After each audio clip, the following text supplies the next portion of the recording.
Inilah Injil Yesus Kristus menurut Santo Yohanes.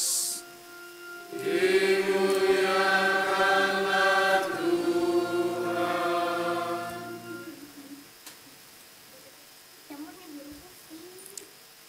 Dalam amanat perpisahannya, Yesus berkata kepada murid-muridnya, "Akulah pokok anggur yang benar, dan Bapakulah pengusahanya.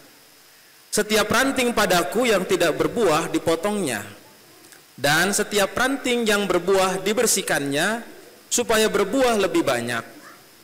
Kamu memang sudah bersih karena firman yang telah aku katakan kepadamu. Tinggallah dalam aku dan aku dalam kamu. Sama seperti ranting tidak dapat berbuah dari dirinya sendiri kalau ia tidak tinggal pada pokok anggur. Demikian juga kamu tidak berbuah jika kamu tidak tinggal dalam aku. Akulah pokok anggur dan kamulah ranting-rantingnya. Siapa saja yang tinggal dalam aku dan aku dalam dia, ia berbuah banyak. Sebab di luar aku kamu tidak akan berbuat apa-apa. Siapa yang tidak tinggal dalam aku, ia dibuang keluar seperti ranting dan menjadi kering. Kemudian dikumpulkan orang dan dicampakkan ke dalam api lalu dibakar. Jika kamu tinggal dalam aku dan firmanku tinggal dalam kamu, mintalah apa saja yang kamu kehendaki, dan kamu akan menerimanya. Dalam hal inilah Bapakku dimuliakan, yaitu jika kamu berbuah banyak, dan dengan demikian kamu adalah murid-muridku." Berbahagialah orang yang mendengarkan sabda Tuhan dan tekun melaksanakannya.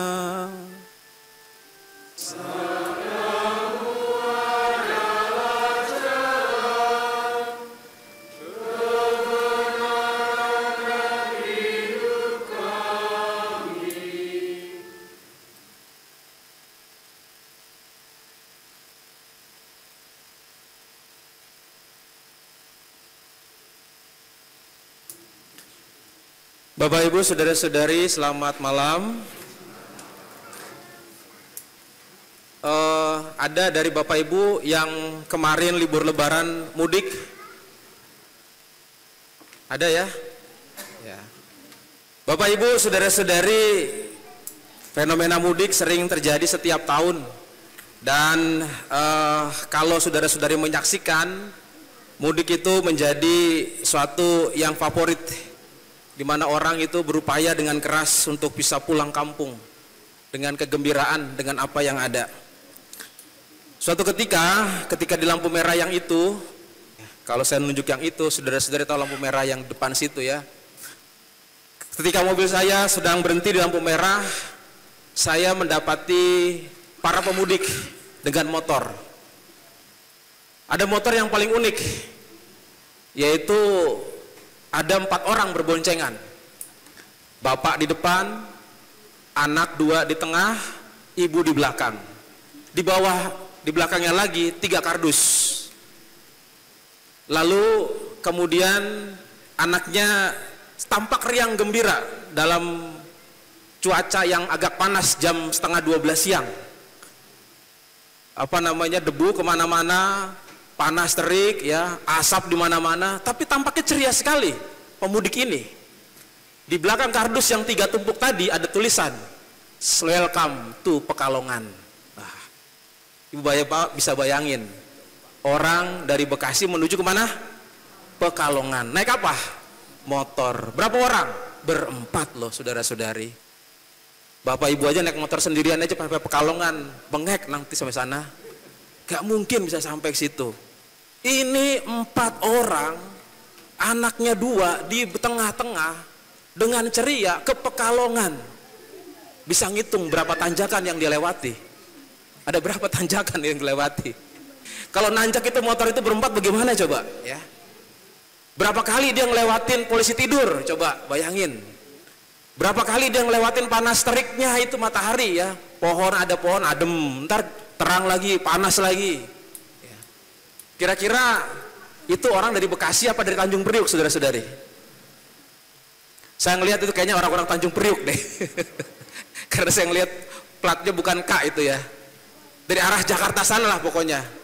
menuju ke Pekalongan. Kira-kira berapa jam dia nyampe, saudara? Berapa jam dia nyampe? Ada yang udah bisa ngitung? Jakarta ke Pekalongan naik motor? Gak ada. Nanti buka Google Map, lihat Jakarta ke Pekalongan berapa jam. Saudara-saudari, apa yang dipikirkan oleh orang tadi? Yang dipikirkan adalah saya mau mudik pulang kampung. Mungkin di pikiran saya ngelihat itu, waduh gila nih, orang bener-bener nekat pulang kampung. Apa nggak capek pulang kampung naik motor berempat lagi ya? Apa nggak nunggu dulu sampai sepi gitu ya? Apa yang di pikiran saya mungkin berbeda dengan di pikiran 4 orang tadi. Mereka ceria, mereka gembira, mereka mau berjumpa dengan keluarganya di rumah, kampung di kampung halamannya. Ya, anak-anaknya mungkin sudah menantikan, aduh nanti nenek ngasih hadiah apa? Ya, orang yang orang tuanya mungkin sudah menantikan nanti di rumah saya dimasakin pecel lele sama simbah begitu kan. Ini adalah suatu kegembiraan yang mungkin tidak dipikirkan oleh kita yang melihatnya. Ada suatu semangat walaupun panas terik, berapa kali tanjakan, berapa kali polisi tidur, berapa kali panas terik yang mereka lewati. Tetapi ada suatu spirit dan semangat mereka mau pulang kampung. Saudara-saudari, kalau kita berbicara hari ini dalam Injil dibicarakan Yesus adalah pokok anggur dan kita ranting-rantingnya. Barang siapa ranting yang terpisah dari pokok anggur, maka dia akan menjadi kering. Bagaimana kita bisa menafsirkan itu? Bagaimana kita bisa memikirkan itu? Seperti apa itu? Kayak gimana? Ya seperti tadi contoh itu. Contoh yang ada dalam cerita yang saya tadi ceritakan.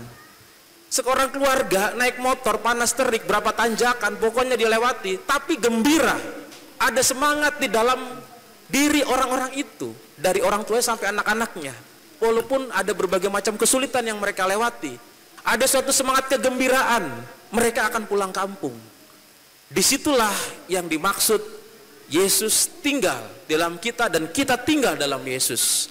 Kalau orang yang tinggal bersama dengan Kristus dan Kristus bersama dengan dia, ada suatu semangat yang menggerakkan hidupnya ketika mereka itu hidup. Ketika mereka dalam kesulitan apapun, dalam tantangan apapun, ada semangat untuk terus berjalan, terus melakukan sesuatu, terus bergairah, terus melakukan apa yang harus dikerjakan, terus berkorban, dan itu ada kelihatan dari wajah-wajah orang-orang itu. Dan kalau kita menafsirkan itu, mungkin kita tidak bisa membayangkan seperti apa. Ya seperti tadi, orang-orang yang dalam keadaan kesulitan, dalam keadaan yang perjuangan, tetapi mereka punya semangat untuk melakukan itu. Lain lagi kalau saya temui tadi orangnya sudah layu ya, lalu kemudian naik motor juga sudah ogah-ogahan ya, lalu kemudian juga sudah males-malesan, ya itu gak ada spiritnya, gak ada semangatnya. Dan disitulah adalah Kristus yang hadir di situ. Maksud saya adalah ketika orang digerakkan dengan semangat seperti itu, maka ada yang namanya Kristus yang menjiwai. Saudara-saudari yang dikasih Tuhan, apakah yang bisa dicontohkan lagi? Siapa yang kemarin ngelihat pertandingan sepak bola Indonesia lawan Korea Selatan? Angkat tangan. Oh banyak sekali ya, sampai begadang-begadang dibelain juga kan?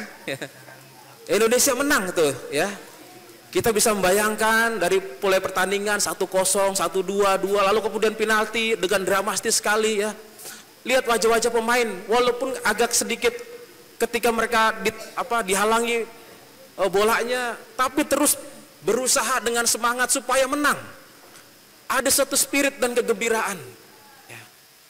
Belum lagi kalau misalnya timnas ini, kalau Bapak Ibu ngelihat pernah melawan 6-1, terus dibalap skornya sampai 6-2, 6-3, 6-4 ya, pertandingan yang lain itu waktu itu 6-5 ya.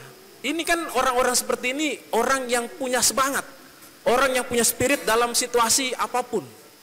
Dan disitulah yang dimaksud kalau orang tinggal dalam Kristus dan Kristus dalam dia, semangat itu yang ada. Tidak kemudian orang mudah menyerah, lalu kemudian memasrahkan segala sesuatunya, menyerah begitu saja. Ketika orang berjuang dalam kesulitannya, itulah yang dimaksud di mana Roh Allah ada di situ. Saudara-saudari, kalau menjadi contoh lagi, ini dalam bacaan pertama kita disuguhkan sebuah contoh yang namanya Saulus. Saulus adalah orang yang tentu saja akrab didengar. Untuk para pengikut Kristus, dia ini adalah musuh. Dan ketika dia berjumpa dengan Kristus yang namanya jadi Paulus, lalu kemudian dia bertobat dan kemudian dia mau mewartakan kabar sukacita.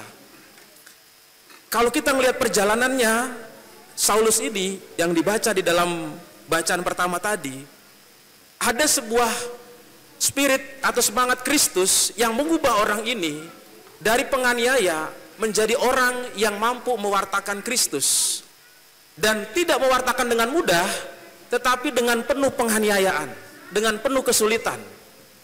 Kalau orang yang tidak ada semangat Kristus di situ, tidak ada Yesus di situ, orang ini pasti akan menyerah. Hal yang pertama yang dilakukan, dia datang kepada ke-12 murid. Diceritakan dalam bacaan pertama. Apa yang terjadi? Para murid tidak welcome. Selamat datang Paulus, selamat datang Saulus. Mereka mengatakan, hei ini dia penganiaya, hei ini dia yang musuhi kita, hei ini dia yang itu. Bunuh dia, jauhkan dia. Dia ditolak. Ditolak oleh para murid. Ditolak oleh para rasul. Kenapa? Karena dia bekas penganiaya. Tapi apakah dia selesai begitu saja? Tidak. Dia punya semangat lagi. Barnabas akhirnya yang membawa dia.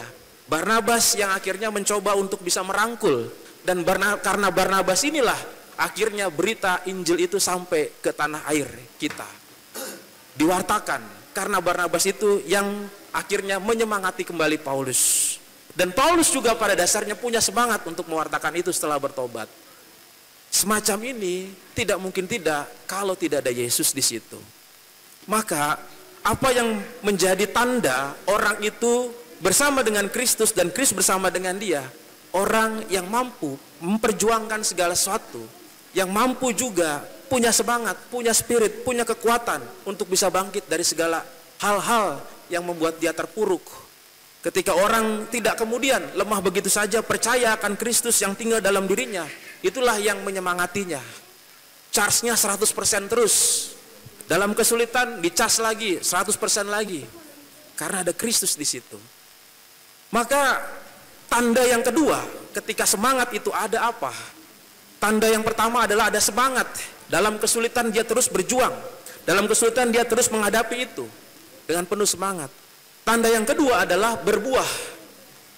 Paulus dalam kesulitan dia punya semangat untuk terus memperjuangkan, terus mewartakan kabar sukacita walaupun ditolak dan juga dipenjara. Dan akhirnya tanda yang kedua adalah buahnya. Apa yang diperbuat oleh Paulus, buahnya sudah nyata. Banyak sekali yang dikhotbahi oleh Paulus akhirnya bertobat. Paulus tentu tidak sama dengan kita. Kita mungkin berbuah beda dengan Paulus. Tetapi apa ada kata bacaan yang kedua ini? Menurut Injil Yohanes, buah itu adalah sesuatu yang terjadi karena ada Yesus di situ. Dan ketika orang punya semangat, punya perjuangan, yakin akan Kristus yang ada dalam dirinya, maka ada buah-buah yang bisa dipetik. Apa buah itu saudara-saudari? Buah itu dalam 1 Yohanes bab 3 ayat 18 sampai 24. Yaitu bahwa orang-orang yang tentu saja berbuah bukan hanya dengan lidah mereka berbuat kasih, tapi dengan perbuatan dalam kebenaran. Ketika orang berbuat sesuatu dalam kebenaran dan juga bertahan dalam kebenaran itu dan menghasilkan buah, disitulah orang bisa melihatnya. Ada orang merasa, atau kita semua merasa sudah bekerja keras, sudah capek, lalu kemudian orang tidak bisa menghargainya. Lalu kemudian orang yang spiritnya hilang akan juga menyerah, ya sudahlah, kabur gitu ya. Sudah pelayanan, sudah menjadi ketua lingkungan, sudah menjadi prodiakon, sampai di pagar, kemudian yang datang bukan dibukakan pintu, malah anjing galak menggonggong. Kalau orang sudah nyerah, tidak ada spiritnya, maka tidak akan terjadi buah itu. Tapi kalau orang maju terus, tetap melayani, lalu kemudian menghasilkan buah dari apa yang dilakukannya dengan tekun, berbuah, itulah Kristus yang ada dan menghasilkan buah di situ. Maka pertama-tama kita diajak untuk melihat apakah kita sejauh ini sudah ada Kristus dalam diri kita. Sinyalnya adalah apakah kita berani bertahan dalam setiap pelayanan yang kita lakukan, dalam setiap kesulitan yang kita buat, apakah kita tetap mau berjuang. Ketika orang sudah susah mencari uang, ketika sudah bekerja keras, ditolak bekerja kemana-mana, tapi dia terus tetap berjuang karena ada yang mau dibiayai makan dan minumnya, anak istrinya. Ini ada Kristus dalam dirinya. Dan ketika bertahan seperti itu, orang melakukan seperti itu, maka akan ada buahnya. Yesus menjanjikan ada buahnya kalau engkau bertahan dalam aku. Tapi kalau tidak bertahan, tidak ada buahnya. Maka ketika Paulus bertahan, tetap melakukan itu, maka buahnya bukan karena Paulus, karena Kristus yang ada dalam dirinya yang menghasilkan buah itu. Karena buah itu bersumber dari Kristus. Kalau orang mudah menyerah, tidak akan menghasilkan buah. Belum sampai berbuah, dia sudah layu. Maka saudara-saudari, bagi kita yang sedang berjuang, bagi kita yang sedang melayani di keluarga, di gereja, dimanapun, jangan pernah patah semangat dan jangan pernah ragu akan segala tantangan. Yang tadi dari Jakarta ke Pekalongan saja 4 orang siap dengan semangat sukacita sampai ke Pekalongan. Apalagi kita diajak melawan panas teriknya matahari, melawan segala macam tanjakan-tanjakan, lobang-lobang, untuk bisa terus bertahan. Dan yang menghasilkan buah bukan dari kita, tapi karena kesetiaan kita bertahan, Tuhan yang memberikan buah kepada kita. Semoga Tuhan memberkati kita. Amin.